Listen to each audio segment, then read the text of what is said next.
Meu nome é Mariane, sou R1. Minha aula é sobre fisiologia cardiovascular. É um tema bem extenso, tentei resumir no máximo possível para não ficar uma aula muito extensa. A gente vai falar um pouco do sistema circulatório, a bomba cardíaca sendo o coração, como que funciona a fisiologia dele, o ciclo cardíaco e como que faz a regulação de todo esse sistema. Então, o sistema circulatório, ele é composto pelo coração, pelos vasos sanguíneos, pelas células, incluindo o plasma. E trocando em minhas palavras, é uma série de tubos que eles são preenchidos por um líquido conectados a uma bomba que seria o coração. A bomba cardíaca, então, é o miocárdio, que é um órgão muscular. A localização dele é no centro da cavidade torácica, o ápice voltado para baixo e para a esquerda. A base dele fica mais larga. Ele é dividido em partes direita e esquerda pelo septo interventricular. Cada parte funciona como uma bomba independente, tendo um átrio e um ventrículo cada. Os átrios eles recebem o sangue que retorna ao coração pelas veias e os ventrículos bombeiam o sangue para dentro desses vasos. O lado direito recebe o sangue a partir dos tecidos e envia para os pulmões, onde esse sangue vai ser oxigenado. O lado esquerdo recebe o sangue recém-oxigenado do pulmão e vai bombear para todo o corpo. Então, a gente consegue resumir isso na circulação pulmonar e na circulação sistêmica, a pequena e grande circulação. A circulação pulmonar, esse sangue vem do corpo, pelas veias cavas, entra no átrio direito, pela válvula trigúspide, ele vai para o ventrículo direito, artérias pulmonares, pulmão, vai ser oxigenado, veias pulmonares e chega no átrio esquerdo. Na circulação sistêmica, esse sangue vem dos pulmões e chega no átrio esquerdo, vai pela válvula epigúspide para o ventrículo esquerdo, pela válvula aórtica, vai para a aorta, ramifica-se por artérias menores, que as arteríolas fazem parte da microcirculação, até chegar nos capilares e veias. E essas veias, tanto da parte superior quanto da parte inferior, elas se juntam, formam a veia cava superior e inferior e se juntam para desembocar no átrio direito. As ramificações da aorta após ela sair do ventrículo esquerdo. Então, as artérias coronárias direita e esquerda nutrem o próprio músculo cardíaco, elas se desmembram em capilares, veias coronárias e vai desaguar lá no seio coronariano, no átrio direito. Os âmbitos ascendentes da aorta vão para os braços, cabeça, para o sistema nervoso, e a aorta abdominal vai suprir todo o tronco, pernas e órgãos internos. As válvulas cardíacas são 4, formadas por tecido conjuntivo e são recobertas pelo músculo cardíaco. Elas impedem o refluxo desse sangue para as câmaras anteriores.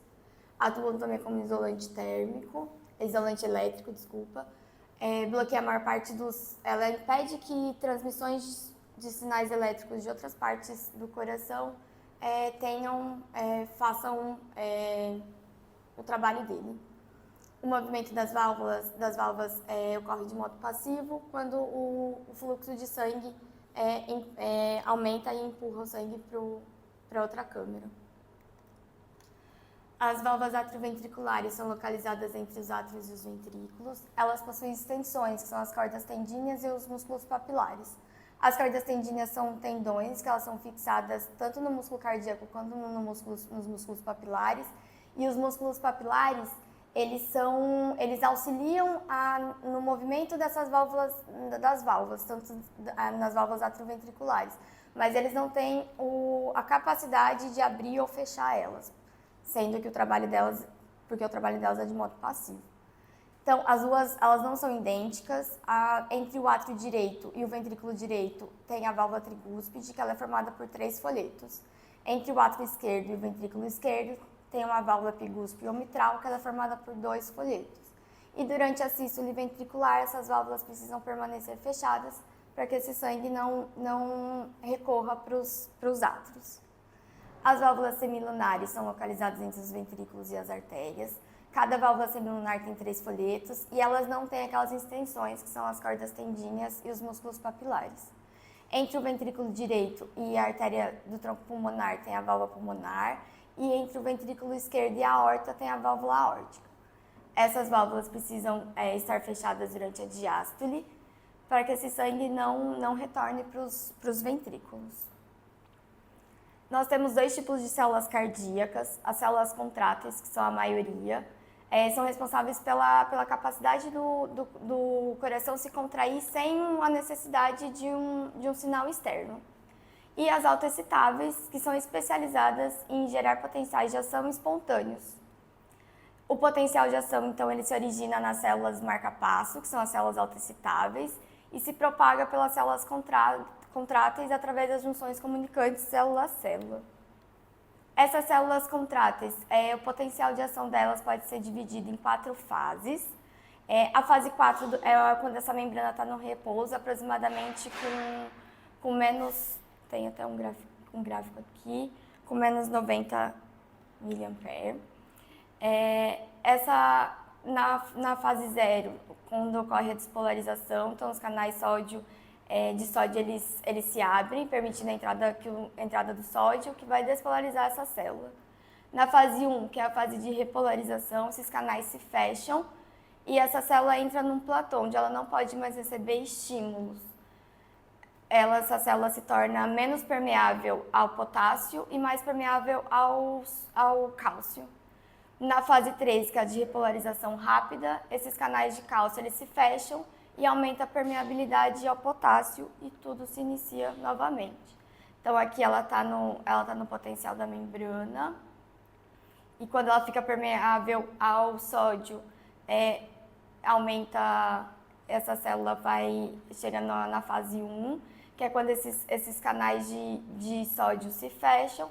A célula passa a ficar menos permeável ao potássio, mais permeável ao cálcio e chegando na fase 2. Na fase 3, esses canais de cálcio se fecham e ela fica mais permeável ao potássio e começa tudo de novo. Nas células miocárdicas autoexcitáveis, que são as células marca-passo, esses potenciais de ação é diferente.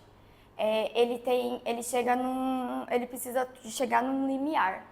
Então, elas geram esses potenciais de ação devido ao potencial de membrana instável, porque não tem um valor constante, mas aproximadamente menos 60 mV. Ela acende até um limiar, então o gráfico deles é diferente. Quando o potencial da membrana está em mais ou menos aproximadamente menos 60, os canais IF permitem o fluxo de corrente, onde você tem entrada de sódio. Essa entrada de sódio é maior que a saída de potássio. Então, os canais se fecham e entra cálcio dentro da célula. Então, essa membrana ela se move até um limiar. O cálcio entrando na célula gera a fase de despolarização rápida. Os canais de cálcio se fecham, os canais de potássio se abrem, gerando a fase de repolarização. A gente pode ver que o gráfico é diferente, então em menos 60 dispara o potencial, chega até um limiar e depois ele desce. As células miocárdicas precisam despolarizar e contrair de modo coordenado para o coração ter força para esse sangue circular. Então, o potencial de ação, né, o potencial elétrico, ele começa lá no nó sinoatrial, despolariza esse nó pelas as células autoexcitáveis do átrio direito, onde está o nó sinoatrial, se propaga para as células vizinhas pelas junções comunicantes, pelas vias internodais, chega no nó atrioventricular. A despolarização se propaga de modo mais lento através dos átrios, isso precisa acontecer. Se encontra no esqueleto fibroso do coração, na junção entre os átrios e os ventrículos. O sinal, então, passa do nó atrioventricular para o fascículo atrioventricular, para o ramo direito e esquerdo e chega até o ápice do coração. A onda de despolarização, ela se espalha pelo ápice, segue pelos ramos subendocárdicos, pelas fibras de Purkinje, e isso vai ser transmitido rapidamente para as células contráteis e todo o coração vai se contrair ao mesmo tempo. Uma aplicação clínica disso é que as células do nó sinoatrial elas determinam o ritmo do batimento cardíaco, Porém, quando elas estão bloqueadas por algum motivo, são as células do nó atrioventricular e as células de Purkinje que podem agir como marca-passo. Porém, elas têm uma frequência cardíaca muito menor, em torno de 35.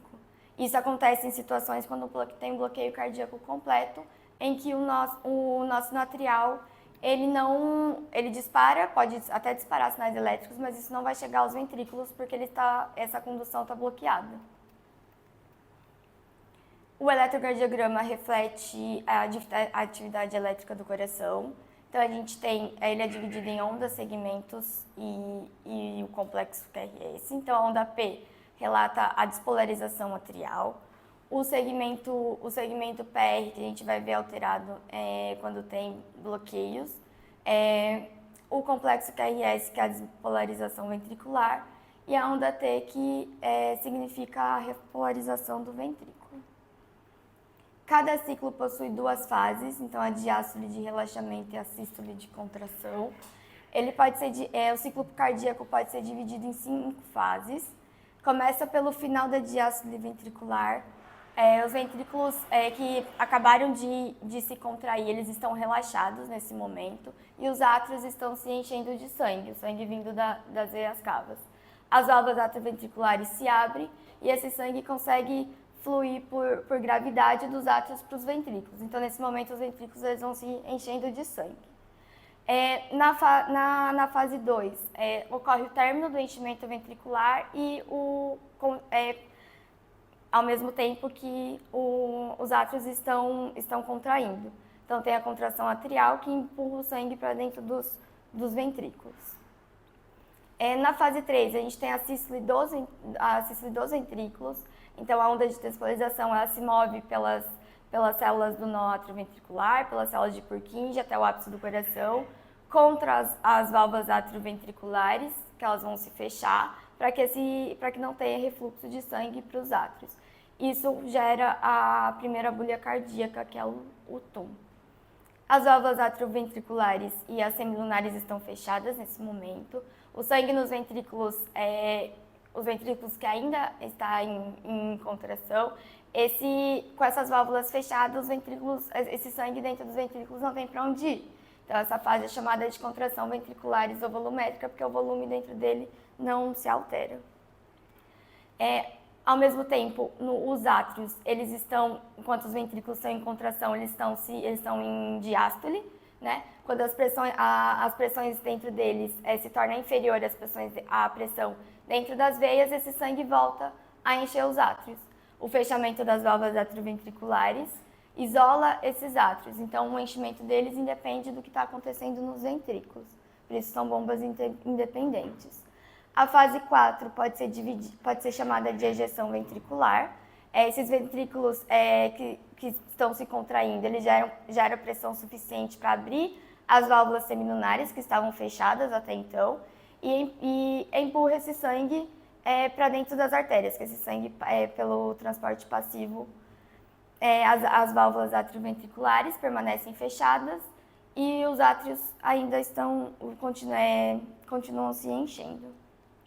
Na fase 5, que é a diástole ventricular, os ventrículos eles começam a relaxar, então diminui a pressão dentro deles, que ela fica menor que a pressão dentro das artérias. Isso fecha as válvulas semilunares, gerando a segunda bulha, o tá do TUM-tá. Os ventrículos se tornam câmaras isoladas. Essas válvulas elas permanecem fechadas devido ao aumento da pressão ventricular. E a gente pode chamar essa fase de relaxamento ventricular isovolumétrico, porque o volume dentro dele não está se alterando. O relaxamento do ventrículo faz a pressão cair até ficar menor que a pressão nos átrios e as válvulas atrioventriculares se abrem. Então, todo o sangue que se acumulou nos átrios durante a contração dos ventrículos, ela vai fluir para os ventrículos e o ciclo vai recomeçar. Um outro modo de descrever o ciclo cardíaco é por esse gráfico de pressão por volume.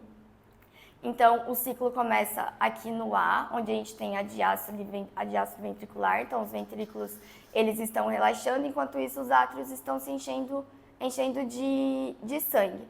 Lembrando que as válvulas atrioventriculares estão fechadas nesse momento. Do ponto A para o ponto A', a gente tem um enchimento ventricular. Então, as válvulas vão se abrir e esses ventrículos vão começar a se encher de sangue. De A' para B, a gente tem a contração dos átrios e os ventrículos ainda estão se enchendo de sangue. Aqui a gente vai ter o volume diastólico final, que é o volume máximo que o ventrículo suporta no final que está presente no ventrículo no final do seu relaxamento. Do ponto B para o ponto C, a gente vai ter a sístole ventricular, então é o momento que esses ventrículos vão se contrair e as válvulas semilunares vão se abrir e esse sangue vai dos ventrículos para as artérias. Então, do C para o D que é o esvaziamento incompleto, a gente vai ter o volume sistólico, que é o volume máximo de sangue do ventrículo depois da sua contração. Os ventrículos eles nunca esvaziam por completo, sempre eles deixam um resquício de sangue lá dentro. E do ponto D para o ponto A, a gente vai ter o início da diástole ventricular. Então, o ventrículo vai começar a relaxar, o volume dele não vai se alterar, que é esse volume sistólico final, que é o mínimo de volume que ele tem dentro dele. E só que a pressão dele vai se diminuindo e enquanto isso os átrios vão se enchendo e recomeça o ciclo cardíaco novamente. Esse sistema, a regulação dele é feito. O débito cardíaco a quantidade de sangue bombeada para o coração a cada minuto. É um indicador do fluxo sanguíneo total do corpo. Ele é a equação que define ele. É a frequência cardíaca pelo débito sistólico. Ele pode ser medido em mililitros por batimento. A frequência cardíaca depende da atividade daquelas células marca-passo. E o débito sistólico é a quantidade de sangue bombeado por um ventrículo durante uma contração. O cálculo dele é feito pelo volume diastólico final e o volume sistólico final. Então, o volume antes da contração e o volume após a contração. Isso é o volume sistólico. Os fatores que alteram a frequência cardíaca. Fatores cronotrópicos, o cronotropismo, que ele pode ser alterado pelo sistema nervoso autônomo, por distúrbios eletrolíticos ou por fármacos. O cronotropismo positivo, ele aumenta a frequência cardíaca, o negativo diminui a frequência cardíaca. E os fatores que alteram o débito sistólico é a pré-carga, a pós-carga e a contratilidade. O que altera os fatores que influenciam o volume sistólico. Então, o débito sistólico, que é aquele volume bombeado para o ventrículo a cada contração, ele é diretamente proporcional à força de contração. Então, quanto mais força você contrai, maior o volume sistólico que o ventrículo tem. A força de contração ventricular ela é diretamente proporcional por dois parâmetros, influenciada por dois parâmetros. O comprimento da fibra muscular, então o tamanho do sarcômero, e a contratilidade do coração. Quanto maior o estiramento das paredes ventriculares, quanto maior os sarcômeros, maior o volume sistólico, mais sangue chega ao ventrículo, maior a força de contração e mais sangue é ejetado. Então, essa é a lei, é o mecanismo de Frank-Starling. Enquanto fisiologicamente em corações saudáveis, todo o sangue que chega até os ventrículos é ejetado por ele. O débito sistólico ele é proporcional ao volume diastólico final. Existe um limite do qual você pode bombear a quantidade de sangue que você quiser, que a força de contração não vai acompanhar. De acordo com o mecanismo de Frank-Starling, então, o volume sistólico ele aumenta quando o volume diastólico final aumenta. O volume diastólico final é determinado pelo retorno venoso, que é a quantidade de sangue que retorna ao coração pela circulação venosa. Os fatores que alteram o retorno venoso é a compressão das veias que levam o sangue para o coração. Então, as veias dos membros inferiores, elas têm pequenas válvulas que auxiliam esse sangue a retornar para o coração. Mudança na pressão abdominal e torácica durante a respiração e a inervação simpática das veias, que a gente vai ver. O grau de estiramento do miocárdio antes da contração é chamado de pré-carga, e esse estiramento representa a carga que é colocada no músculo antes que ele contraia. A contratilidade cardíaca, ela é controlada pelos sistemas nervoso e endócrino e pelos agentes ionotrópicos. Então, um efeito ionotrópico positivo aumenta a força de contração, que é a contratilidade, e o efeito negativo diminui a contratilidade. Para ejetar o sangue dos ventrículos, o coração gera uma força para deslocar o sangue para o corpo, e a carga combinada do sangue no ventrículo e da resistência durante a contração é a nossa pós-carga. A pressão arterial sistólica e a resistência vascular são indicadores dessa pós-carga. A pós-carga no ventrículo esquerdo, ela é a pressão arterial sistêmica, né? Que tem essa equação, que é o débito cardíaco pela resistência vascular periférica. E a pós-carga no ventrículo direito, pressão arterial pulmonar é igual ao débito cardíaco vezes a resistência vascular pulmonar. Para manter constante esse volume sistólico, a pós-carga ela aumenta, o ventrículo aumenta a sua força de contração, aumenta a necessidade de oxigênio e ATP para o músculo cardíaco, e se esse aumento se torna crônico, essas células miocárdicas elas se hipertrofiam, aumenta a espessura da parede ventricular. É o que a gente vê em pacientes que são hipertensos a longo prazo. As paredes dos vasos sanguíneos, elas são compostas de músculo liso, tecido conectivo, e o revestimento interno dela é uma fina camada de endotélio. Esse endotélio ele secreta substâncias paráquinas, que são substâncias que vão agir em outras células, e age na regulação da pressão arterial, crescimento na angiogênese e na absorção. Fazem parte da microcirculação, os vasos, né? A espessura desse músculo e a quantidade de camada de tecido conectivo varia entre os vasos, a artéria, as arteríolas, as veias, as vênulas. Os líquidos e os gases, eles andam, né? Eles caminham pelo sistema de um gradiente de alta pressão para um gradiente de baixa pressão. Então, se os vasos sanguíneos eles dilatam, isso diminui a pressão dentro deles, e se eles se contraem, aumenta a pressão dentro deles. E esse aumento, essa mudança no volume do vaso sanguíneo vai ser um dos fatores que vai influenciar na manutenção da pressão sanguínea. A tendência do sistema circulatório é se opor ao fluxo sanguíneo, é denominada resistência ao fluxo. Então, o fluxo sanguíneo ele sempre vai escolher o caminho com menor resistência. E a velocidade do sangue vai ser maior nas partes mais estreitas e mais lenta nas partes mais largas. O que determina a resistência ao fluxo é uma lei que a gente pega dos fluidos, na verdade, que é a lei de Laplace, que os parâmetros são o raio do tubo, o comprimento e a viscosidade do líquido. Então, o tubo sendo os vasos e o líquido sendo o sangue. O raio do tubo, quando menor o raio, maior a resistência ao fluxo. Então, com menor o diâmetro, maior a resistência.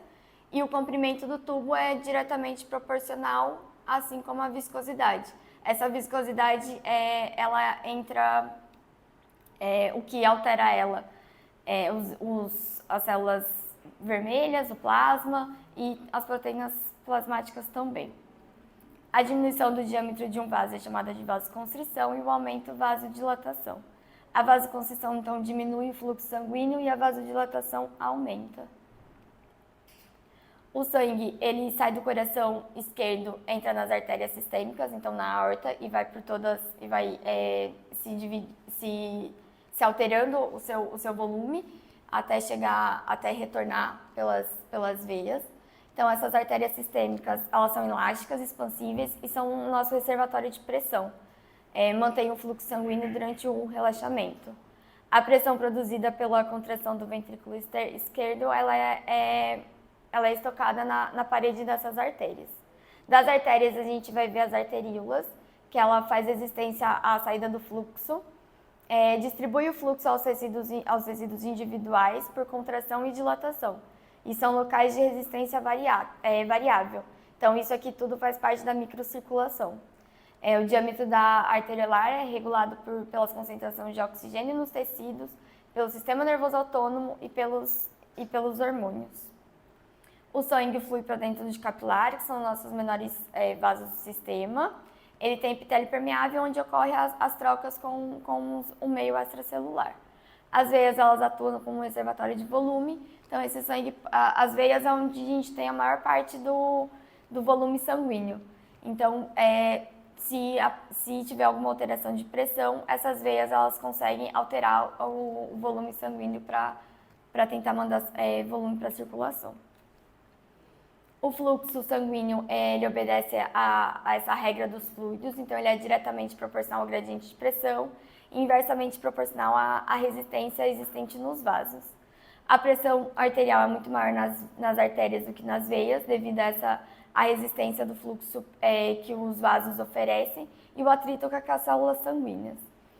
O aumento rápido da pressão que ocorre no ventrículo esquerdo quando ele manda o sangue para a aorta pode ser percebido como uma onda de pressão, que ela vai ser transmitida ao longo dos próximos vasos, só que essa onda, devido ao atrito e à amplitude dela, ela diminui com a distância, então nos capilares você já não vai mais ver.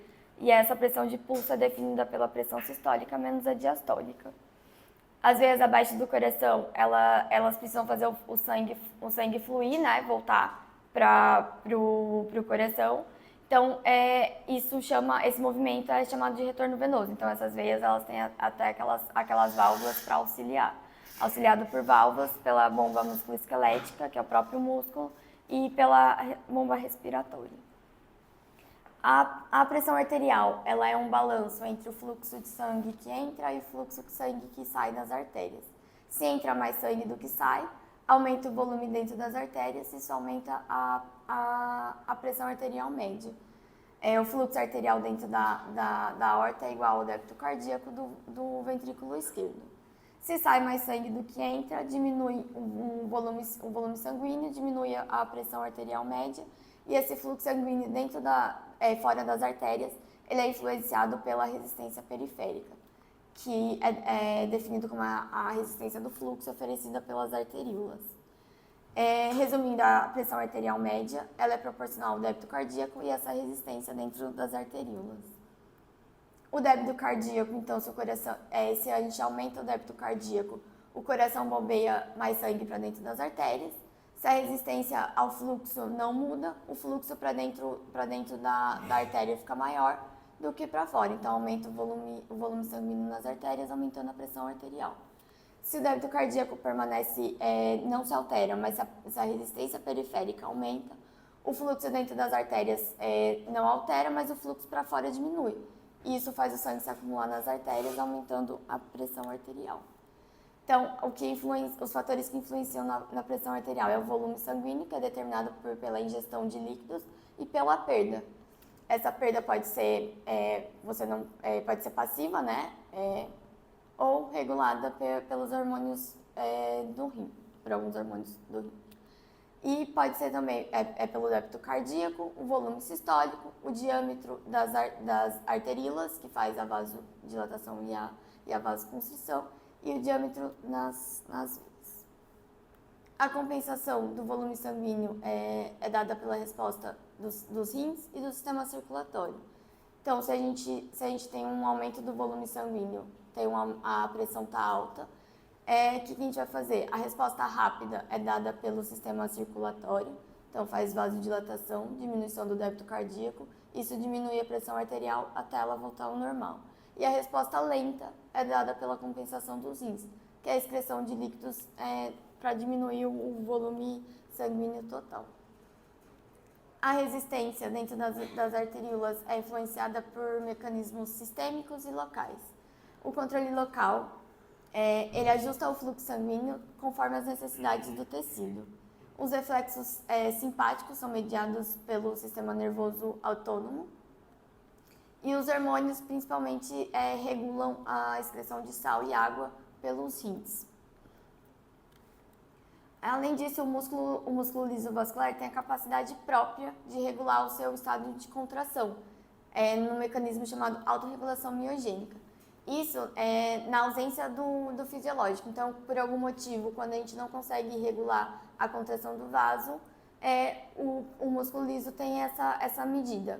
Se a pressão está alta, significa que o fluxo sanguíneo dentro da arteríola está alto, as fibras da musculatura da parede das arteríolas se distendem, abre os canais, entrando o cálcio para dentro da célula, a arteríola contrai, aumenta a resistência oferecida pela arteríola e diminuindo o fluxo sanguíneo dentro desse vaso. O controle local é dado pelo fluxo que flui pelos capilares individuais e pode ser regulado pelos esfíncteres pré-capilares. Esses esfíncteres funcionam mais ou menos como as válvulas. Se ele se contrai, isso restringe o fluxo sanguíneo para dentro dos capilares. Se ele relaxa, aumenta o fluxo sanguíneo.